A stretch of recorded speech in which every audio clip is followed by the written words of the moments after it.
It was a crisp November day in 1974, and the world seemed to hum with a strange kind of anticipation.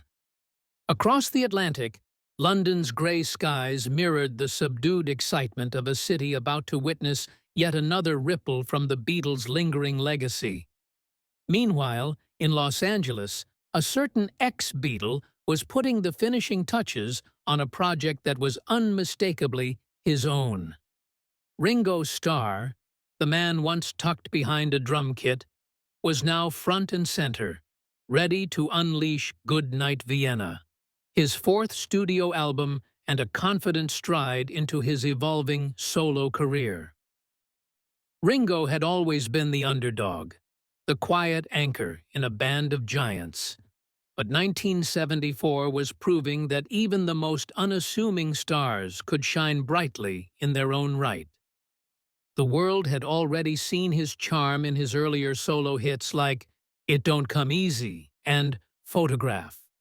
Now, with Goodnight Vienna, he was aiming to mix his wit, warmth, and an unmistakable flair into a cohesive record. And this wasn't just any record. Ringo was working with a mix of rock royalty and old friends.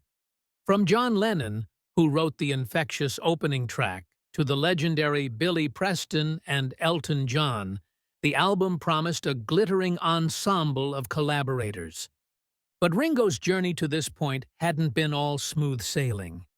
The early 70s were a tricky time for the Beatles' faithful, as fans struggled to make sense of their fractured idols.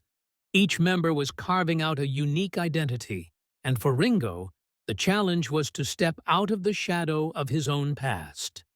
Goodnight Vienna wasn't just an album. It was a statement.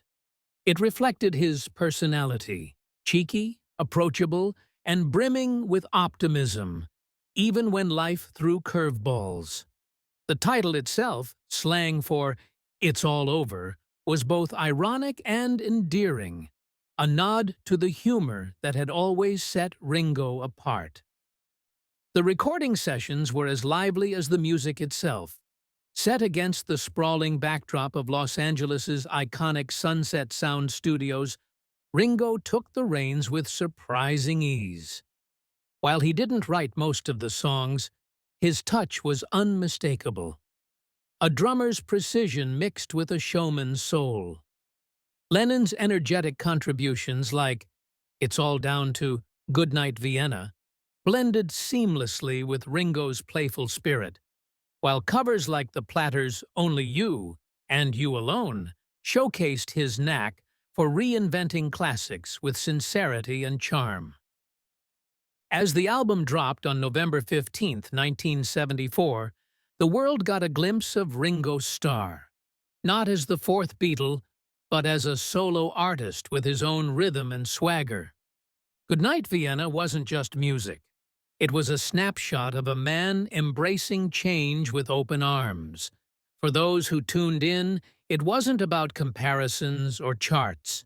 It was about Ringo reminding everyone, in his own endearing way, that sometimes the best surprises come from the most unexpected places.